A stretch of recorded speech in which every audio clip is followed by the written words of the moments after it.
सर्व गोत्रीय बांधवांना मी धनंजय लोणारकर बुलढाणा येथून दंडवत प्रणाम करतो आणि धर्मगप्पा विथ धनंजय या यूट्यूब चॅनलवरती सर्वांचं मनपूर्वक सहर्ष स्वागतही करतो. स्थान दर्शन या सदरामध्ये आपण वेगवेगळ्या स्थानांचं दर्शन घेतोय. पहिल्यांदा या अगोदर जे व्हिडिओ टाकले होते त्यात फक्त आपण स्थान दर्शन करायचं आणि स्थान दर्शन करत असताना त्यात लीळेचा उल्लेख राहायचा. मात्र गेल्या काही दिवसांपासून आपण त्या स्थानाची लीळा अगोदर पाहतोय आणि नंतर स्थान दर्शन व्हिडिओ पाहतोय आणि अर्थात स्थान दर्शन करताना थोडंफार त्या स्थानाची लीळा माहिती सांगितलेली असते. तर आज मी अशाच एका महत्त्वपूर्ण स्थानाबद्दल सांगेन. महत्त्वपूर्ण यासाठी म्हणतो की बऱ्याच वेळा आपल्याला वाटतं एक तर स्थान आहे, त्याला काय होतं तेवढं सुटलं तरी, पण हजारो मैल हजारो किलोमीटर ही पृथ्वी असताना त्यावरती कुठेतरी मर्यादित स्थानं आहेत आणि त्या मर्यादित स्थानांना वंदन करणं आपल्याकडून शक्य होत नसतं. आणि या स्थानाला तर स्वामी 2 वेळा गेलेले आहेत. म्हणून महत्त्वपूर्ण या अर्थ म्हणतो, ज्या ठिकाणी परमेश्वराला काहीतरी हेतू असतो, कोणीतरी भाग्यवान जीव असतो, काहीतरी संदर्भ असतो, तिथेच परमेश्वर जात असतात. आणि इथे जर स्वामी 2 वेळा गेलेले तर याचा अर्थ नक्कीच काहीतरी विशेष मनोधर्म असावा. तो मनोधर्म आपल्यापर्यंत दुर्दैवाने पोहोचलेला नाही आहे, पण मनोधर्म विशेष प्रसन्नता असल्याशिवाय स्वामी परमेश्वर तिथे जात नाही. तर छत्रपती संभाजीनगरमधल्या गंगापूर तालुक्यातील बगडी या तीर्थस्थानाबद्दल बघतोय आपण. छत्रपती संभाजीनगर ते औरंगाबाद ते अहिल्यानगर अहमदनगर रोडवरती प्रवरा संगमच्या अलीकडे एक फाटा फुटतो, गंगापूर फाटा. गंगापूर रस्त्यावरनं मध्ये जाता येतं. तर इथे बगडीच्या अगोदर जामगाव लागतं आणि जामगावनंतर बगडी, ममदापूर, कानडगाव आणि नेवरगाव अशा हा क्रम आहे. आणि नंतर तिथून डोमेग्राम जाता येतं. या अगोदरच्या व्हिडिओमध्ये सुद्धा सांगितलेलं आहे. हे स्थान खरं तर माझ्यासोबत असलेल्या सद्भक्तासाठी फजितीचं होतं. फजितीचं या अर्थी की आम्ही जेव्हा गेलो तर यावर्षी पाऊस खूप पडला असल्या कारणाने गोदावरी नदीच्या पात्र तुडुंब भरलं आणि मग जो जायकवाडी धरणाचा पाण्याचा जो थोप आहे, पाणी जे साचलेलं आहे ते फार मागेपर्यंत आलं. आणि मग बगडी स्थान आहे त्या एका टेकडावरती ओसाड जागेमध्ये आणि त्या ओसाड कोळीवाड्यामध्ये तिथे आजूबाजूला पूर्ण पाण्याने ती टेकडी, तो उंचवटा वेढला गेला होता आणि तिथे जाण्यासाठी जागाही, रस्ता अर्थातच गाडीचा नव्हता, पण पाऊल वाटही नव्हती. मात्र तिथे राहणारे जे कोळी बांधव आहे ते गेल्याच्या खुणा साधारणपणे मांड्यांपर्यंत पाणी प्लस चिखल होता, गुडघ्यापर्यंत चांगला चिखल होता. पण तिथून लोक गेलेले दिसत होते. आणि मग एका मतानुसार, एका मनाने म्हटलं की आपण एवढ्या याच्यात जाऊया, या पाण्याबद्दल, या चिखलाबद्दल आपल्याला माहिती नाही, तर मग कसं काय जायचं, अप्रयत्न पण होऊ नये. पण दुसरं मन म्हणालं की म्हणजे मनापेक्षा तिथं परिस्थिती अशी दिसली की तिथून लोक गेलेले आहेत, ज्या अर्थी लोक गेले तिथं जास्त खोल नसावं. मग मी जेव्हा गेलो, माझ्यासोबतचे जे दादा होते, आदरणीय सुदाम दादा सद्भक्त होते, सर्व अच्युत गोत्रीय बांधवांना सादर दंडवत प्रणाम. धर्मगप्पा हे धनंजय आणि महानुभाव टीव्ही या चॅनलवरती सर्वांचं मनपूर्वक सहर्ष स्वागत आहे. आज मी छत्रपती संभाजीनगर जिल्ह्यातल्या गंगापूर तालुक्यातल्या बगडी या तीर्थस्थानाला आलेलो आहे. आणि बगडी हे तीर्थस्थान जामगाव, ममदापूर, कानडगाव, नेवरगाव या स्थानांच्या रांगेत येतं. नगर संभाजीनगर या रोडवरती डाव्या हाताला जो प्रवरा संगमचा जो पूल आहे त्याच्या जवळपास तिथून यावं लागतं. तर हे असं मंदिर आहे.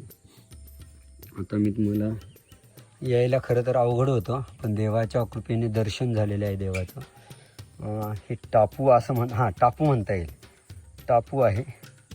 त्या टापूच्या तिथेच म्हणजे जुनं, खरं तर जुनं बगडी गाव आहे. या टापूवरती हे स्थान आहे. टापू यासाठी म्हणतो चारी बाजूनं पाणी आहे.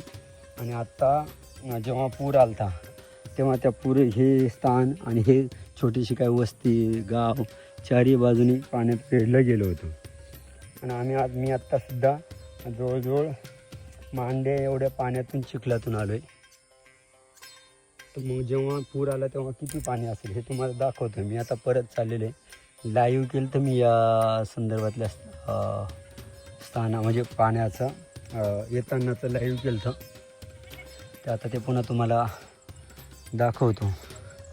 याच्यासाठी की हे स्थान करणं तर मी आत्ताच माझ्यासोबत असणाऱ्यांना सद्भक्तांना सांगत होतो की जाळीचा देव डोमेग्राम हे स्थानवंदन केल्यावरती गोमटा आहेच अर्थातच, पण जिकडे येणं सहजासहजी शक्य नाही, अवघड आहे. अवघड दोन्ही गोष्टींनी, एक तर भौगोलिक दृष्टीने रस्त्यांच्या दृष्टीने इकडे रस्ते पण नाही आहे आणि अडचणी आहे. अशा स्थानांना जर आलं तर कदाचित थोडं गोमटं जास्त मिळू शकतं. आणि जर थोड्याशा वेगळ्या शब्दात सांगायचं म्हणजे काय म्हणतात त्याला, मी विनोदाने जर सांगत असतो की ज्या व्यक्तीला किंवा ज्या बाबांना खूप सारे लोक भेटतात त्यांना आपण भेटणं त्यांच्या लक्षात राहतं नाही राहतं, पण ज्यांना जास्त कोणी भेटत नाही त्यांच्याकडे गेलो भेटलो बोललो तर ते आपल्या लक्षात ठेवतात. तसं ही विनोदाचाच भाग आहे. परमेश्वर सर्वज्ञ आहे, तो भाग वेगळा.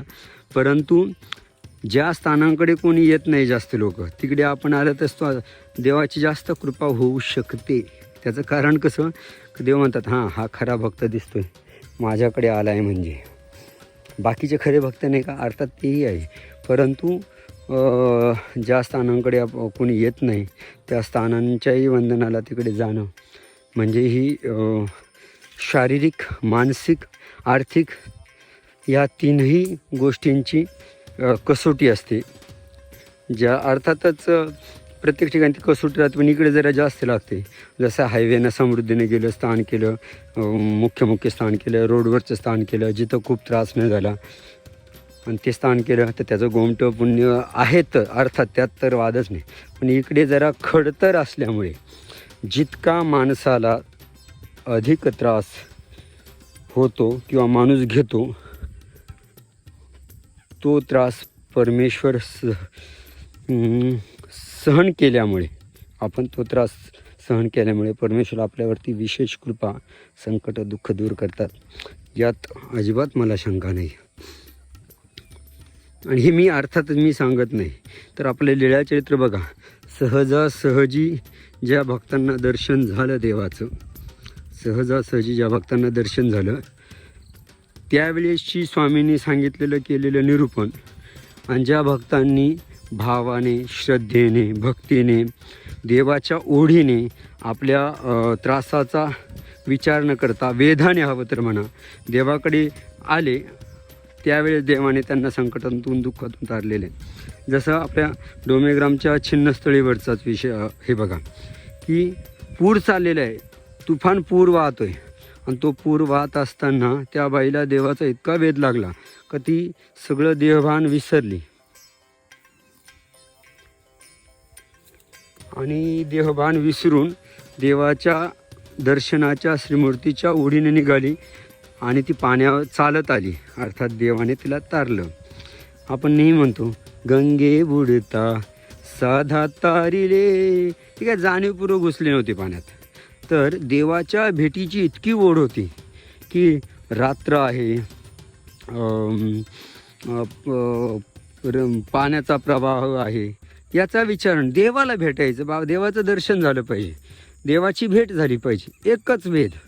आणि त्या वेधामुळे, देवाच्या त्या आवडीमुळे देवाने काय केलं तर देव त्या डोहाच्या नदीच्या काठावरती तिला तारायला आले आहे.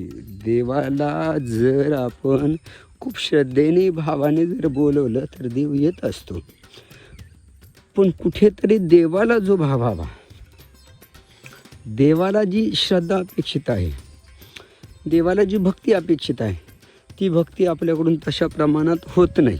आणि मग छोटी छोटी कारणं, छोटी छोटी संकट आपल्याला स्थान दर्शनापासून भिक्षुक वासनिकांच्या दर्शनापासून जिथे देवाचे कार्यक्रम होतात तिथून दूर नेते. जसं अमक्या तमक्या स्थानाला नाही बाबा जायचं पण रस्ताच लय खराब आहे हो. अरे आपल्याला रस्ता गाडीत बसून जायचे, थोडाफार त्रास होणारच आहे, परंतु कळत न कळत आपण ते आड साईडला आहे, तिकडे जायला रस्ता नाही, पावसाळ्याचे दिवस, असे अनेक कारणं आपण देत असतो. मग देवाची कृपा होण्यासाठी जर आपण छोटीशी अगदी छोटीशी कारणं जर पुढे करतो, छोटे त्रास जर सहन करत नाही, तर मग देव कसा काय तारेल? देव भक्ताचा आहे, भक्तवत्सल आहे, पण भक्ताची व्याख्या काय, भक्त म्हणावा कशाला, देव कधी तारतो हे समजून घेणं गरजेचं आहे. अर्थात हे सगळं करत असताना एक नेहमी लक्षात ठेवायचं की अप्रयत्न नसावा. म्हणजे जाणीवपूर्वक त्याच्या अंगावर घेणं नसावं, पण तो ओढा वेद इतका असावा, तो वेद इतका असावा का त्या गोष्टीचं भानच नसावं. जाणीवपूर्वक नाही करायचं, पण देवाचं दर्शनाचं ओढ इतकी आहे का त्या गोष्टीकडे लक्षच नाही, आणि मग त्यावेळेस मात्र देव आपल्याला तारत असतात. जशा नाशिकचे एक सद्भक्त मावशी आहेत, मी बऱ्याच वेळा हे माझ्या प्रवचनात उदाहरणं दिलेली की देवाच्या भेटीला आल्यानंतर, दर्शनाला आल्यानंतर ते कधी पैशाची चिंताच नाही. म्हणजे देवा जेवढे आहे ना तेवढे देऊन टाकायचे, नंतर भाड्याला पण पैसे नाही. जाळीच्या देवाला यायच्या, गोष्टीला 20-25 वर्ष आली, जाळीच्या देवाला यायच्या, देवाच्या दर्शनाची ओढ, बाबांच्या भेटीची ओढ, का जे काही आहे त्या काळी 100-200 रुपये लागायचे, ते देऊन टाकायचे, आणि नंतर मग अरे बापरे भाड्याला पैसे नाही. मग मी विनोदाने सांगायचं की बऱ्याच वेळा असं व्हायचं की बाबा धनंजय भाड्याला पैसे नाही राहिले, आणि मग मी देणार, पुढच्या वेळेस ते आल्या का ते पुन्हा देणार, आणि पुढच्या वेळेस आल्या कधी नेहमीच नसं तसं होत, पण कधी व्हायचं. मग मी बाबांकडे गेलो, बाबा असं आहे. बाबांचे बरं, आखीनं सगळे देवाला पैसे वाहून टाकले वाटतं, डाव्या बाजूले. तर आता देवाला, देवाच्या स्थानाला एवढा चिखल आहे.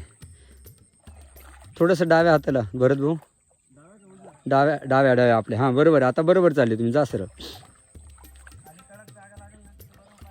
हळू पाय ठेवायचा, एकदम गचकन नाही ठेवायचं.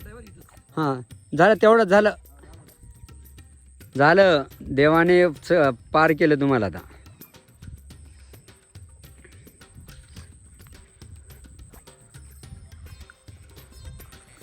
तर एवढ्या पाण्यातून चाललेले आहेत आमचे दादा, हळू. तर त्या मावशींची जी गोष्ट सांगत होतो मी, त्या स्थान छोटं आहे, बाबा लहान आहे का मोठे आहे काही नाही, जे हातात आलं ते देणार. आता देवाने इतका हात मोकळा केला का बिचाऱ्यांचे सर्व परिवार छान सुंदर व्यवस्थित, आपण ज्याला सुखी समाधानी म्हणतो ना तसं.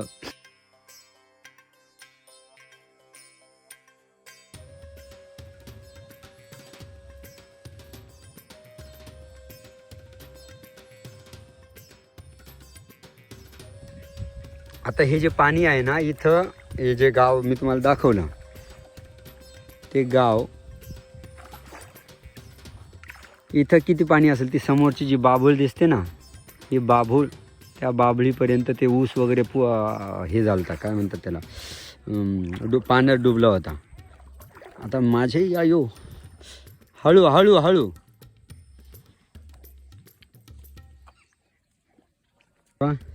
मी पण अशा भवसागरात फसलेलो आहे.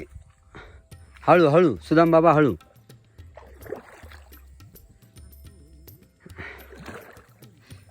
भरत भाऊ 1 मिनिट थांबा,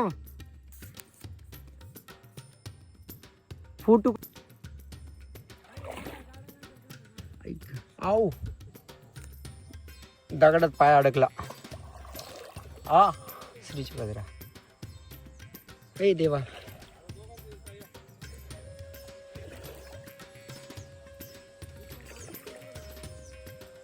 चिखलातल्या दगडात.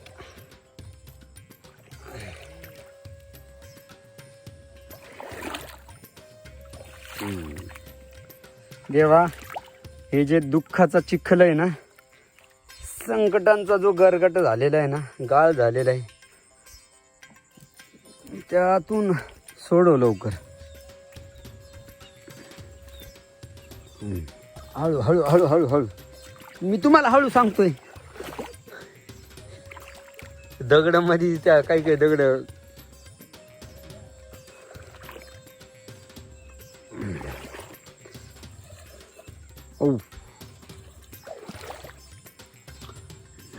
हां, झालं झालं, जमलं. देवाने आपल्याला दर्शन दिलं. जर आपण हिंमत केली नसती तर देवाने दर्शन दिलं नसतं. हिंमत केली, देवाने दर्शन दिलं. जरा जास्तच पाय खोल गेला इथं. ओ दगड लागला. हां, ते लागला, घासला दगड. जाऊ द्या, एवढा तर त्रास देवासाठी घ्यावाच लागेल. देवासाठी नाही, स्वतःसाठीच आहे. आता मला याच्यातून एक लीळ आठवली. इथं एकदम गुडघाभर चिखल होतं आणि वरती पाय ठेवला, लगेच मोठा झाला. ते जसं नाही का नाथोबांना पोहायला लावलं आणि ती डुबायला लागली आणि देवाने लगेच पलीकडे म्हटलं आणि लगेच ते चलो. चिखल हे सगळे पाय भरलेत. इकडे एक मिनिट इकडे.